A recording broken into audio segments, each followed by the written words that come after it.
Let's dig deep into politics, shall we? American goes to the polls 2 weeks from Tuesday. Brand new polling following the final debate, painting a mixed picture. The latest ABC News national poll shows Hillary Clinton with a 12-point lead over Trump in a four-way race, if you include Gary Johnson, Jill Stein there. But look at this. A tracking poll from Investors Business Daily, IBD, actually shows Trump on top of Clinton by 2 points.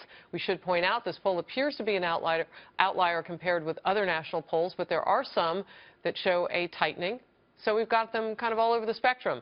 Let's bring in our Fox News political insiders, Pat Caddell, strategic advisor to President Jimmy Carter and a Fox News contributor. Doug Schoen, former strategic advisor to President Bill Clinton and 6 years in the White House, now a Fox News contributor as well. And John LeBoutelier, a former director for President Ford and the '76 campaign and former Republican congressman from New York. Good to see all of you. So, Doug, I want to start with you. Sure. Obviously, your past with the Clintons coming into play here, but also what you see on the horizon. Sure. Look, what I see when I look at the state polls underlying the national numbers is a consistent lead for the Secretary of State in virtually every swing state. 13 of 14, she's ahead. And the playing field has widened to include Texas, Arizona, even Georgia. So as I see it, and I've said before, this is Secretary Clinton's race, and I can tell you her team internally and externally are very, very confident, increasingly so after the last debate. All right, and hence why they call him a friend.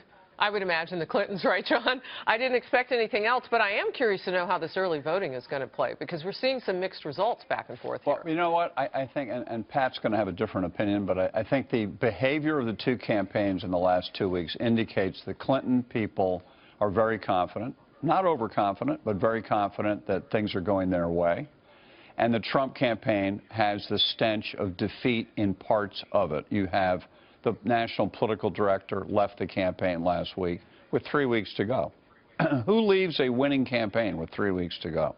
They don't. And Trump himself on the stump is now mentioning, well, the possibility of losing from the guy that never talked about losing before. Pat, I do want to go to you because I know all along as we have been going up, you said that there is a contingent of votership out there that will look beyond all of the scandals, that will look beyond everything and will go for the outsider no matter what. And we may not have talked with that person in the polling. You're an expert in polling. Talk to me about that. Well, I think, first of all, we need to understand the polls are everywhere. The Washington Post poll last week was 4 points. If you believe that the race changed 8 more points in her direction this last week, then I don't know what event you're looking at beyond what I've seen that would indicate that or any other polls. You have 3 tracking polls, not only the daily tracking polls, not only Investors Daily, which was the best for several cycles. You also have Rasmussen and the LA Times. All of those show the race, Trump ahead by a point or even. You have but most importantly, we've got a lot of people in float. I just saw some stuff on the Morning Consult poll last week. 22% of the voters were either undecided or for other candidates. There are a bunch of voters who don't like either candidate, who are quite movable in there as well as the undecideds. And what I'm afraid of is what we're seeing is the one-off polling may have problems. The Washington Post poll, for example, had a 9-point Democratic Party edge. Any poll with a 9-point party edge for the Democrats ought to be thrown out, because I will tell you this, if it's 9 points, then there will be no Republicans left standing pretty much after election night. This country is not moving that way. I've never seen the polls in such contradictory numbers.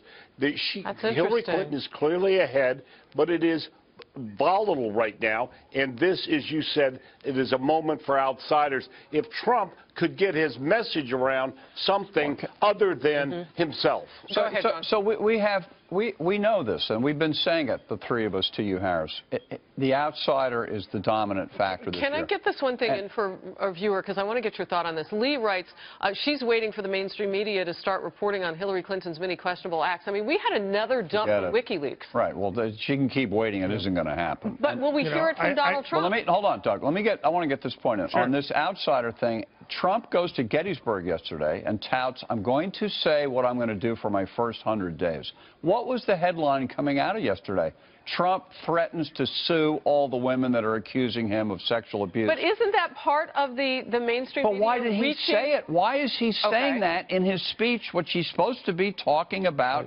I'm going to change the country, and here's what I'll do in my first 100 days. Oh, You by know, the way, what- I'm So going you to don't sue put these any women. of that on the mainstream media. I'm just curious to know from The you. media is a disaster, but as a Republican, you know they're going to be a disaster. Message discipline. You only talk about what you want to talk about. All right.